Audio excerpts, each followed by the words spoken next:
fera penser, je suis un simple juif qui répète parfois ce qu'il entend des autres, à moins qu'il oublie. Par exemple, j'ai entendu maintenant le Rav Yoel qui nous disait que Pessah, c'est Shir HaShirim. Alors, ça m'a beaucoup plu. En effet, Shir HaShirim, c'est un chant d'amour. On est amoureux de Dieu et Dieu est amoureux de nous. C'est réciproque. Parfois, si vous lisez Shir HaShirim, vous voyez que Dieu est amoureux de nous et nous ne sommes malheureusement pas amoureux de lui. C'est triste, mais c'est comme ça. Puis parfois, c'est le contraire. Nous sommes amoureux de lui, mais il est fâché. Avec raison. Les choses ne sont pas si simples. Voilà, Dieu nous a frappé à la porte. Puis Tril et Achotik, Ali, ouvre-moi la porte. Et nous ne lui ouvrons pas la porte. Pachati et Kuntanti. Je me suis débarrassé de ma tunique. Michael Vachena, comment maintenant je vais la vêtir? Rachatzi et Raglai, j'ai lavé mes pieds. Chatan Fem, comment je vais les salir? Bref, nous sommes des paresseux. Nous sommes des fumistes. Puis après, Dodi Hamakavar, il a disparu. Alors j'ai commencé à le chercher. Et je ne l'ai pas trouvé. Ah, voilà. Quand il m'a cherché, il ne m'a pas trouvé. Alors maintenant, quand moi je le cherche, je ne le trouve pas. Et à la fin de Chérachéry, nous nous trouvons, Dieu nous trouve, et nous le trouvons, et nous sommes heureux. C'est la longue épopée d'amour de Dieu et du peuple juif. Si tous les romans d'amour étaient sur les plateaux d'une balance, et ce roman d'amour sur l'autre, il pèserait plus que tous. De là, nous nous posons la question. C'est quoi l'amour de Dieu, au juste? La même question. C'est quoi l'amour du prochain? C'est quoi l'amour de sa femme? Question fort pertinente. Nous allons commencer par l'amour de Dieu, bien que ce soit le sujet le plus complexe. Le Rav Naftali Tzvi Yehuda Berlin, dans ses Responsa Meshiv Davar, volume 1, Responsum 44, nous dit qu'il y a deux amours de Dieu. Il y a un amour qui est adéquat à chaque juif, à des juifs simples comme nous. Et un amour qui convient à des individus d'élite. L'amour qui est relatif à nous, nous savons. C'est la Mishnah Brachot in fine, à propos de la Kriyat Shema. B'chol avcha, uv'chol nafshecha, uv'chol modecha. B'chol nafshecha, de tout ton être, afin ou noten et nafshecha, même si nous devons sacrifier notre vie. B'chol nafshecha. B'chol avcha, j'ai oublié, de tout ton cœur. Notre cœur, comme vous le savez, est complexe. Il y a un instinct du bien, il y a un instinct du mal.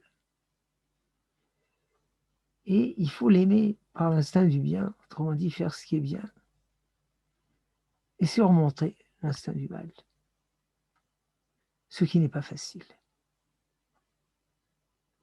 De renoncer à toutes sortes d'aspirations, de besoins, de plaisirs, etc.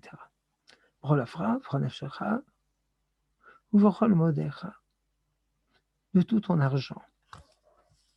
Parce que parfois, il y a quelqu'un, disent nos sages, aux yeux de qui l'argent est plus précieux que la vie. C'est bizarre, mais c'est comme ça.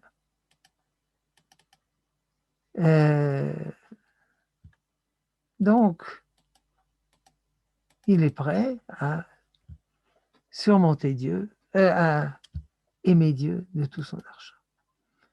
Comme vous voyez, c'est un amour qui consiste à donner, non pas à recevoir. Évidemment, c'est pas moderne. L'homme moderne aime recevoir, aime prendre, aime jouir. Mais le véritable amour, c'est de donner. Quand on donne à Dieu, ça veut dire qu'on l'aime. Et un deuxième amour qui convient à des individus d'élite. Il se sert d'un mot allemand ou yiddish, Liebe, en anglais love. C'est l'amour romantique. Cher Chérim, c'est également l'amour de don et également l'amour romantique, l'expérience amoureuse. Ah voilà, on serait bien content d'avoir une expérience amoureuse avec Dieu. Oui, mais ce n'est pas quelque chose qu'on reçoit gratuitement, à moins qu'on se dupe,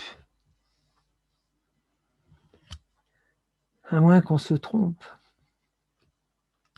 à moins qu'on pense que si je chante des chants religieux, ça veut dire que je suis attaché à Dieu. Non, je suis attaché à la musique. Il n'y a rien de mal à ça. Mais ce n'est pas Dieu, c'est la musique, c'est le chant. Oui, mais au temple, il y avait la musique et du chant. Oui, mais il y avait d'autres choses au temple. C'était un accessoire. Alors, nous, on voudrait bien ressentir cet amour romantique de Dieu.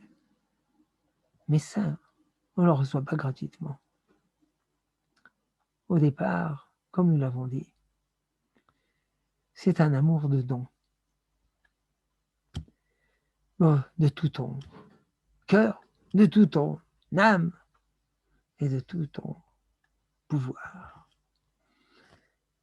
Nous en arrivons à l'amour du prochain, ou plus directement, pour gagner du temps, à l'amour de sa conjointe, ou la femme de son conjoint. Ce qui n'est pas un problème tellement simple, car en général, de nos jours, quand on se marie, c'est par amour romantique. Mais comme vous le savez, il y a la crise de la perte de l'amour romantique. En moyenne, après 3 ans de mariage. Ça peut être 10 ans, ça peut être 100 ans, ça peut être toujours. Ça peut être 1 an, 1 mois, 1 semaine. Minus une semaine avant le mariage. La crise de l'effritement de l'amour romantique. Mashber Shrikat Ahava romantique. Donc il y a là un problème. Alors c'est pourquoi il y a en Eretz Israël 1/3 de divorces. Et c'est bon marché. Parce qu'il y a des pays où c'est 2 tiers. Et c'est bon marché. Parce qu'il y a des pays où on se marie déjà plus. Comme notre douce France avec les clochers de notre enfance. Alors, qu'est-ce qui se passe? Eh bien, comme le dit Maïmonide, dans son commentaire sur les Pirkei Avot, le traité des principes, chapitre 1, Kne lecha chaver, acquiert-toi un ami. Un ami, il faut le payer. Alors, il mentionne, Aristote a bien parlé à ce sujet. Non pas Platon, mais Aristote. Il y a 3 amours. Il y a un amour. J'aime mon ami, j'aime ma conjointe, car ça me donne du plaisir corporel, du plaisir émotionnel. Mais en fin de compte, je ne l'aime pas. Je m'aime moi-même. Et il me communique du plaisir. Alors, c'est un amour fragile. Lorsque je n'ai plus de plaisir, je change. J'aime le fruitier. Il me vend des fruits de valeur à bon marché. Puis tout à coup, il y a un autre fruitier, des meilleurs fruits et encore moins chers. Au revoir, monsieur le fruitier. Je vais chez un autre. C'est un amour intéressé. J'aime pour moi-même. En latin, amor captativus. Un amour qui capte, qui saisit. Deuxième amour, c'est l'amour des amis. C'est l'amitié. Je suis ton ami, tu es mon ami. Je te donne de la joie, tu me donnes de la joie. Qui plus est, lorsque je te réjouis, ça me réjouit. Ah, le premier amour s'appelle en grec Eros et Pathos. Eros, l'amour corporel. Pathos, l'amour émotionnel. C'est la même chose. Deuxième amour, philia. Nous connaissons le mot philia. Aimer, oui. Philosophe qui aime la sagesse, philosémite qui aime les juifs, etc. Non seulement je te rends service, mais je suis heureux de te rendre service. Je suis heureux de te voir heureux. Ça, c'est la véritable amitié. Et alors, l'amour émotionnel, l'amour corporel, c'est pas grave. C'est un ajout. Et puis il y a le troisième amour. C'est l'amour que Dieu nous aime, alors qu'il ne reçoit rien en échange. Rien. Parce qu'on ne peut rien lui donner. Et il nous aime, même si on est des pécheurs. Avatolam, nous disons dans la bénédiction qui précède le chemin. Un amour éternel. Un varaba, un grand amour. Alors pourquoi il nous punit? Ça n'a rien à voir. Qui aime bien châtie bien. Il nous aime sans condition. Et nous aussi, on l'aime sans condition. On l'aime dans les souffrances, dans les difficultés. On l'aime en Égypte pendant 430 ans d'exil ou 210 ans d'exil ou 86 dernières années de souffrance indicible. On l'aime. Le prophète Jérémie, Zachar Tilach, je me rappelle, Chesed Nouraïr, du don de ta jeunesse, L'erter chacharai bamidbar, lorsque tu allais après moi dans le désert, ve'eretz lo zora, dans une terre qui n'était pas semée. 40 ans, nous avons suivi Dieu dans le désert. Je ne sais pas si vous avez été 40 ans dans le désert, ou 40 mois, ou 40 jours. Dans mon service militaire en Israël, j'étais 7 jours dans le désert, sans ma femme, ni mes enfants. J'en avais pas encore. Mais j'ai compris ce que ça signifiait, être 7 jours dans le désert. Et puis respirer du sable et manger du sable du matin jusqu'au soir. 40 ans dans le désert. Quel dévouement indicible.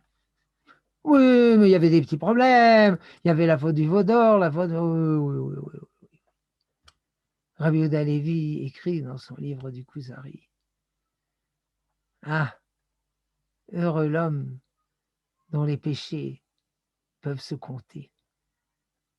Heureux le peuple dont les péchés se comptent. De 40 ans dans le désert, et puis dans ce tas, comment dire, des disputes d'amoureux.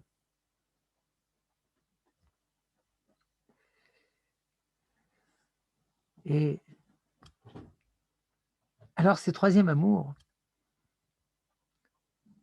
les philosophes grecs n'en ont pas parlé. Ni Platon, ni Aristote. Qui c'est qui en a parlé? Évidemment, c'est la Torah. Oui, la Torah. Alors, les chrétiens qui ont traduit la Torah, ils ont cherché un mot pour traduire l'amour de Dieu envers nous. Eros, amour physique, faites rigoler. Pathos, l'amour émotionnel, rigolade. L'amitié réciproque, demi-rigolade. Alors ils ont cherché un mot en grec, puisqu'il fallait traduire en grec. Puis ils ont trouvé dans une remise un vieux mot grec inusité, agapé. Voilà. Agapé, c'est l'amour que Dieu a envers nous, sans condition, sans rien recevoir, et qui nous souffre malgré nos problèmes. Alors, lorsque l'amour conjugal est du premier niveau, il est fragile, il s'écrase. Au deuxième niveau, moins, mais ça peut aussi arriver. Je te donne, tu me donnes. Comme nous disions quand nous étions des enfants, j'utilise l'itapi, timilidonne ta femme. Oui, mais c'est un amour solide. Mais agapé, c'est un amour absolu. Un vieux monsieur, avec cette maladie à coupatrolim, de 80 ans, dit à l'infirmière, mademoiselle, s'il vous plaît, vous pouvez vous dépêcher, je suis pressé. À 80 ans, il est pressé. Vous êtes pressé où? Je dois aller à l'hôpital. Vous devez aller à l'hôpital, qu'est-ce qui vous est arrivé? En rien, à ma femme. Qu'est-ce qui est arrivé? Une attaque de cerveau. Elle est inconsciente. Quand c'est arrivé, ça fait 30 ans. 30 ans. Alors qu'est-ce que vous faites à côté d'elle? Je suis assis. Et elle vous connaît? Non. Alors qu'est-ce que vous faites là-bas? Moi, je la connais. Ça, c'est un amour inconditionnel. Ça, c'est un amour désintéressé. Et notre amour de Dieu est également désintéressé. Qu'est-ce qu'il faut finir? 14h40 plus 35, 15h15. Oh, le temps passe vite. Le temps file, Arabe. Quoi donc? Le temps file. Ah, le temps file. la sortie d'Égypte. Vous savez ce que nos sages ont dit, que la dernière des servantes a eu des éblouissements de révélation divine au passage de la mer Rouge, plus que le prophète Ézéchiel. Incompréhensible. Pour être prophète, il faut grimper longuement l'échelle de la pureté, de la sainteté, de la science. Et comme ça, les dernières des servantes, réponse, dit le Rav Kook. Effectivement, elle a pris, elle a court-circuité. Comment cela? Le dévouement. Messirut Nefesh. Messirut Nefesh. Ça nous fait sauter des classes. Quel Messirut Nefesh. Ne pensez pas que le passage de la mer Rouge, c'était comme dans les images ou dans les films, la mer, et Moshe Rabbeinu frappe de son bâton, et voilà, des murailles et une autostrade. Non, disent nos sages dans les Midrash, rapporté par Rabbeinu Bechaye Ben Asher dans son commentaire de la Torah et autres. Moshe Rabbeinu a fait signe de pénétrer dans les eaux. Vous savez qu'il n'est pas pénétré le premier. Marchand ben Aminadav, la tribu de Juda. Et pourquoi Moshe Rabbeinu n'est pas allé le premier? Toujours il allait le premier. Exception, qui confirme la règle. Là, il n'était pas le premier. Il a fait signe d'avancer. Signe bien connu de l'officier israélien qui fait signe d'avancer en face de l'ennemi. Donc il a fait signe d'avancer. Alors, on a pénétré dans les flots. On n'a pas pénétré, mais Narshon ben Aminadav et la tribu de Juda. Et qu'est-ce qui s'est passé? Rien. Les chaussures ont été mouillées, Moshe Rabbeinu. On a continué. L'eau nous arrivait aux genoux. Bon, c'est pas grave. À Pessah, il n'y avait pas de vent froid. L'eau nous arrivait à la taille. L'eau nous arrivait au cou. Continuez. L'eau nous arrivait à la bouche. Alors on a compris. On est perdu. On se sacrifie pour Dieu ou on fait marche arrière. Et on a continué. Et alors l'eau s'est entrouverte. Mais pas d'un côté à l'autre, en face de nous. Et on marchait dans l'eau, et elle s'ouvrait devant nous. C'était un dévouement tout au long du chemin. C'est un miracle. Le passage de la mer Rouge, c'est un miracle. Mais le dévouement, c'est un miracle.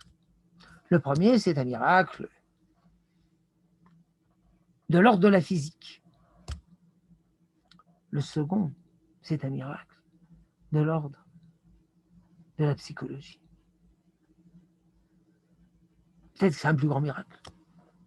Sûrement, c'est un plus grand miracle. Nous sommes entourés de miracles technologiques. Vous voyez ce magnétophone, puis cette montre avec une batterie. Qu'est-ce que j'ai encore ici? Puis des lunettes. On dit que c'est l'invention la plus grande. Et puis là, j'ai un rat des champs, un rat des villes. Et puis là, j'ai un téléphone. Je peux parler avec ma femme quand je veux. Là, il y a des machines à tisser. C'est des miracles de la technologie. Mais des miracles où quelqu'un change et devient d'une ordure un homme doux et noble. Ça, c'est pas facile. C'est des années de travail, des siècles, des millénaires de travail, des dizaines de millénaires. J'arrête pour pas vous attrister. Oui. Un miracle psychologique. C'est pas simple. Évidemment, ce miracle divin, il inclut en lui tous les miracles. Et notre miracle aussi. Grâce à vous, je me rappelle que j'ai noté dans un petit classeur. Voilà, par là nous terminerons. Alors, vous savez ce que nos sages ont dit, Jérémie. Hine yamim ba'im neum Hashem. Parole de Dieu, des jours arrivent. Velo yomru od. On ne dira plus. Chai Hashem, le Dieu vivant. Asher et Bnei Israël, Meretz Mitzrayim, qui a fait monter les enfants d'Israël de la terre d'Égypte. Kim Chai Hashem. Asher elav asher otzi. Dieu vivant, qui a fait monter et qui a sorti et Zerabet Israël, la semence de la maison d'Israël, Meret Safona des pays du nord, ou Mikol Aratzot, et de tous les pays, Asher Idartim Sham, où je les ai dispersés, Veyashuvu Eladmatam, ils reviendront vers leur terre. On ne mentionnera plus la sortie d'Égypte, on mentionnera le rassemblement des dispersés. Traité Brachot Yudbet. Recto, Benzom a dit, la mention de la sortie d'Égypte sera annulée lorsqu'il y aura le rassemblement dispersé. C'est mentionné dans la Gada de Pessah. Et nos sages nous disent, non, il ne faut pas être tellement tranchant. On continuera à mentionner la sortie d'Égypte, mais ça sera tafel, accessoire au rassemblement des dispersés. Le rassemblement des dispersés, c'est ce que nous avons aujourd'hui. Et la création d'État d'Israël, nous l'avons aujourd'hui. C'est plus grand que la sortie d'Égypte. Et cela pour un certain nombre de raisons. La sortie d'Égypte, c'était après 210 ans d'exil. Et nous, après 1900 ans d'exil. La sortie d'Égypte, il y a eu des exils après. Notre sortie d'Égypte, c'est intéressant. Herzl, dans son livre, il écrit le retour en Israël de nos jours, c'est la sortie d'Égypte. Il le dit en hébreu. Yetziat Mitzrayim, en hébreu, avec un accent allemand, évidemment. Yetzias Mitzroyim, enfin ça, on lui pardonne. Et notre sortie d'Égypte, à nous, il n'y aura plus d'exil. La sortie d'Égypte, c'était avec Moshe Rabbeinu. Nous, c'est sans Moshe Rabbeinu. La sortie d'Égypte, c'était avec des tas de miracles. Nous, c'est sans miracles. Il y a des miracles cachés dans la nature. La sortie d'Égypte, c'était d'un pays. Nous, de 100 pays. La sortie d'Égypte, quand on est arrivé en Israël, ça a mis 444 ans jusqu'à ce qu'ait été instauré notre indépendance, notre royaume, par David. Maintenant, première Aliyat Afresh Memalef, création de l'État d'Avshidret, 67 ans. La sortie d'Égypte, c'était bon gré, mal gré. Et il y en a qui ne sont pas sortis. Et puis il y a eu la faute des explorateurs, on ne veut pas entraîner Israël. Et de nos jours, c'est par amour.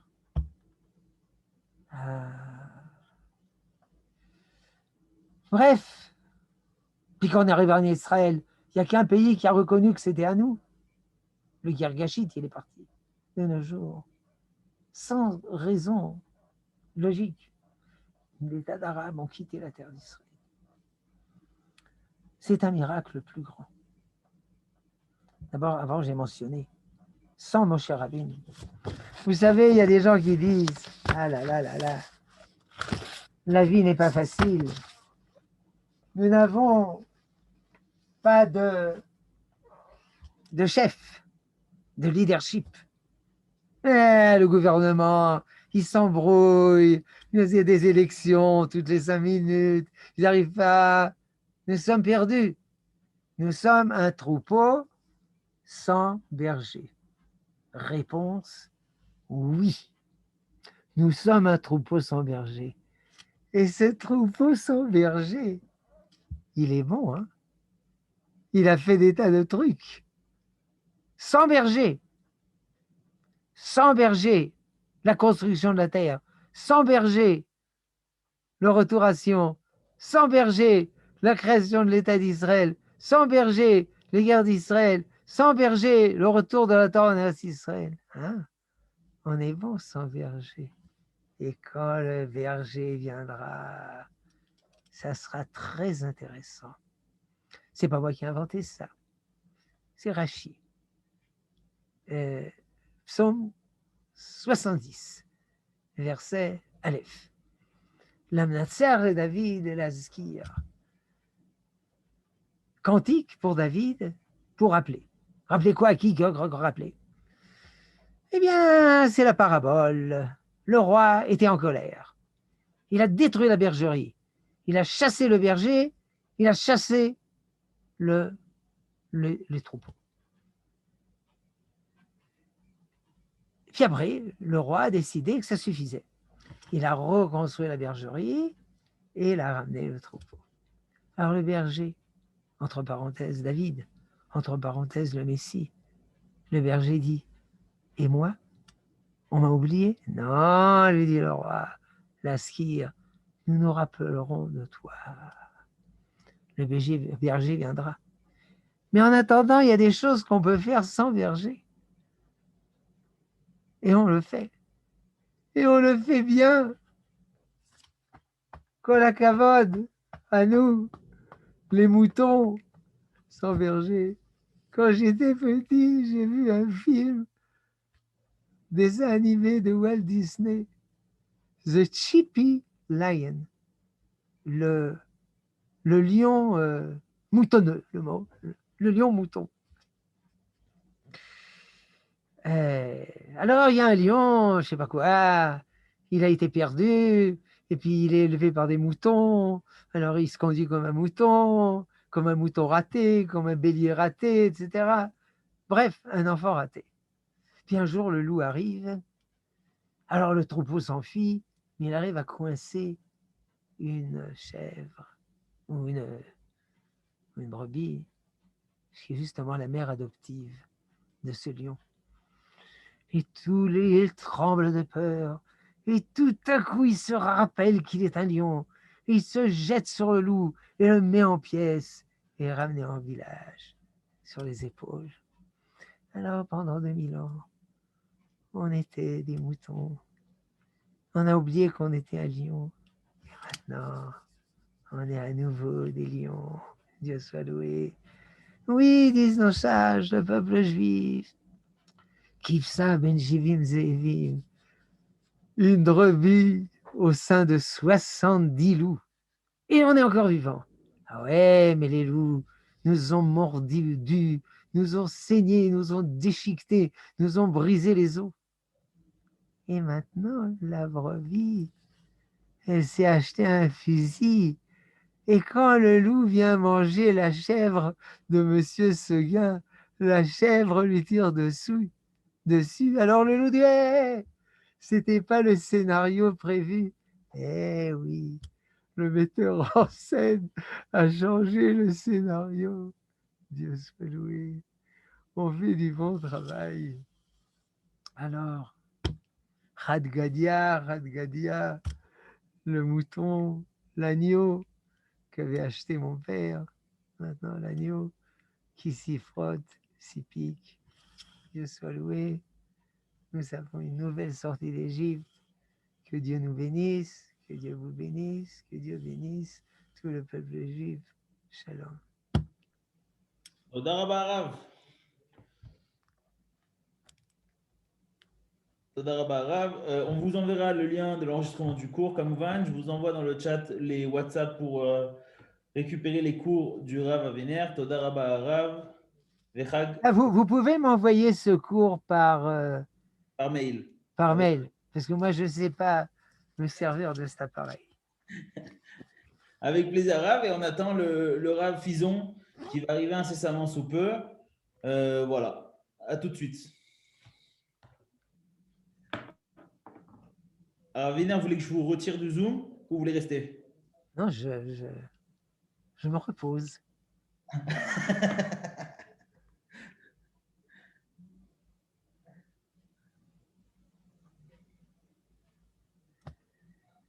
Puisqu'il y a un trou, je vais le boucher. Mais en fait, Rav, je pense que votre cours se finit à 3h25 parce qu'il a commencé à On m'a dit 2h40. 35 minutes, 45 minutes. 40 plus 35. On a dit 45 minutes, non? Hein? Bon, ben, je continue. Excusez-moi. Comme on dit, il continue. Il continue. Nous parlions de l'expérience religieuse.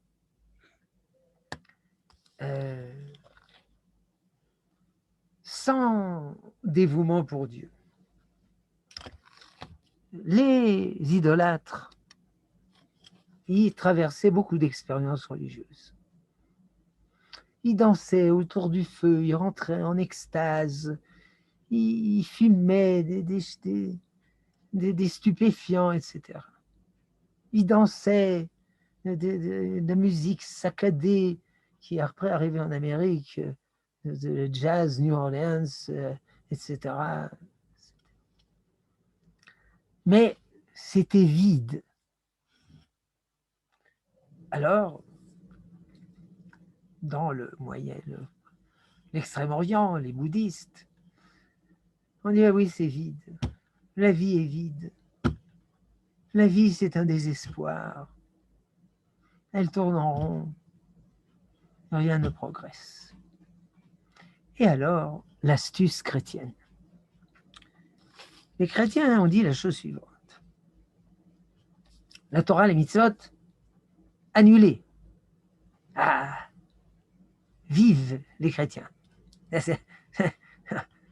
Enfin, quelqu'un d'intelligent qui annule les mitzvot. Oui, mais si on annule les mitzvot, alors on n'a pas d'expérience religieuse. On va vous faire des expériences religieuses sans mitzvot. Astuce chrétienne. Par exemple, on entre dans la cathédrale. Ça nous saisit à la gorge. Vous étiez déjà dans une cathédrale? Moi, jamais. Mais je sais que c'est comme ça.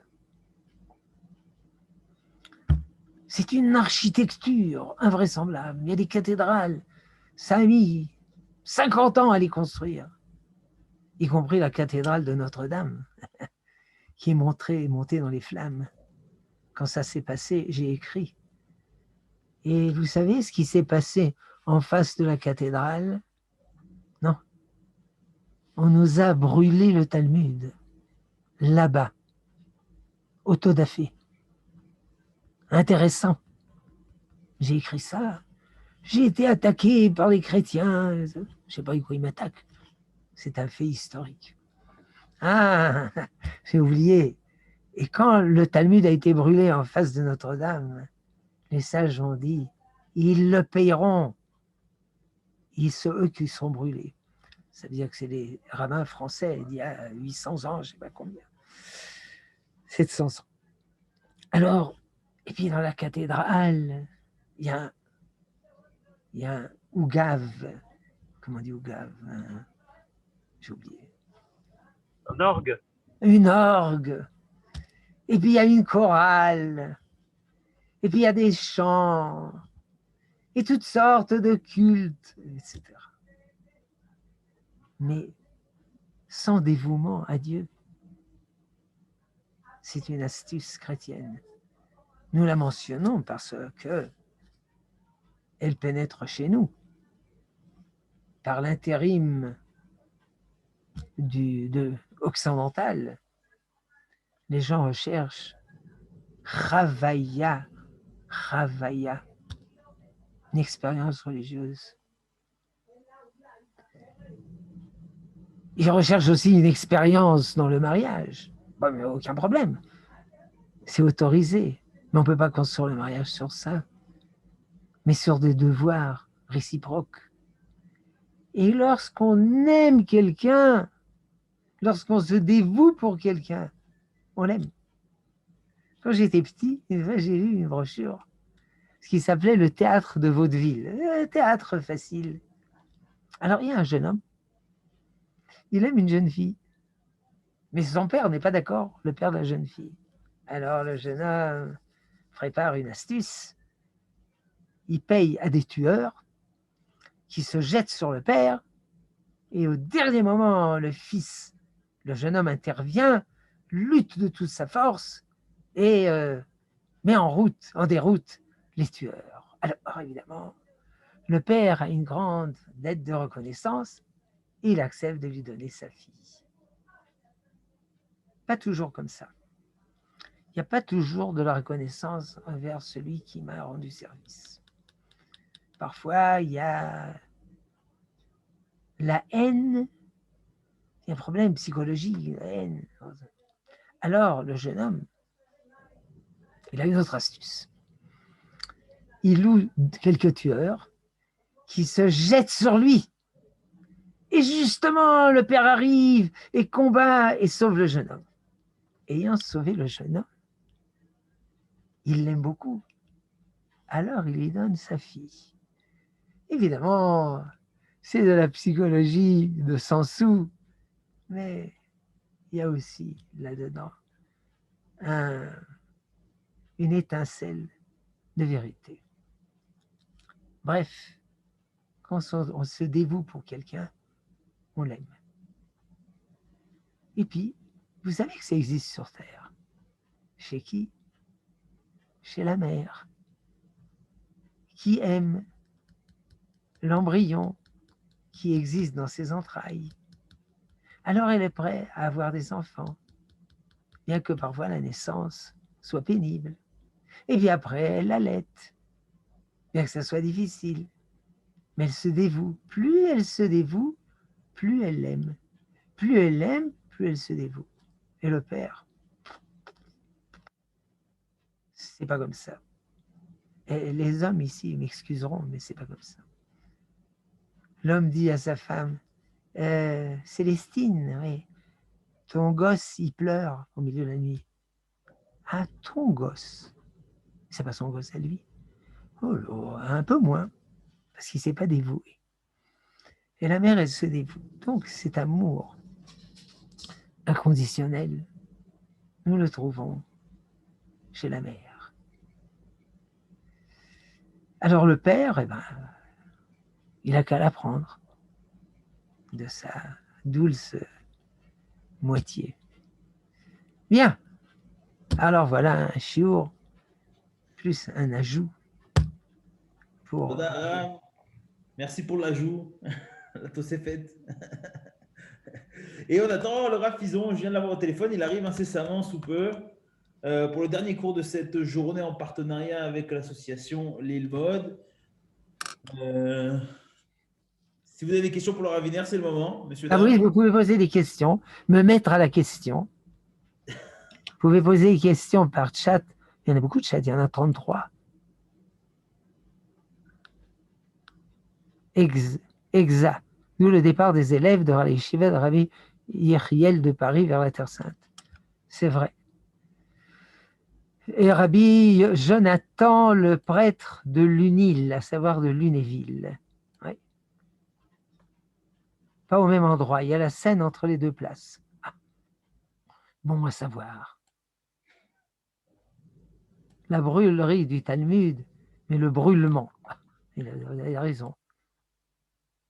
C'est quasiment au même endroit repris dans les anciennes reproductions d'époque. Le Talmud a été brûlé place de l'hôtel de ville et non devant la cathédrale. Possible. Ou place de Grève, ouais. La brûlerie du Talmud. Place de Grève devenue place de l'hôtel de ville. Ouais, possible. Ouais, mais il a été brûlé. Possible.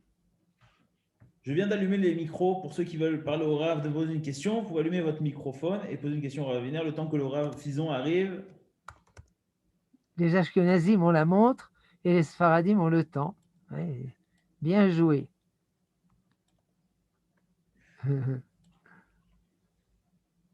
Toda Rabba, Rav Ben Arush, oui, voilà. Toda Rabba. Tout ça, c'est grave, c'est grâce au Rav Ben Arush. Bien. Alors, si vous n'avez pas de questions, Toda Rav Chag Sameach. je n'ai pas de réponse. La musique peut être illusion de la relation à Dieu, mais aussi un de nos langages pour nous exprimer. C'est vrai. Le problème, c'est qu'avons-nous à exprimer? Qu'est-ce qu'on exprime exactement? Ah, voilà, l'illusion du langage. Il y a un jeune homme, il y a un couple qui vient chez le conseiller matrimonial. Ah oui, qu'est-ce qui se passe? Ben, mon mari, il ne parle pas. Il ne parle pas. Non.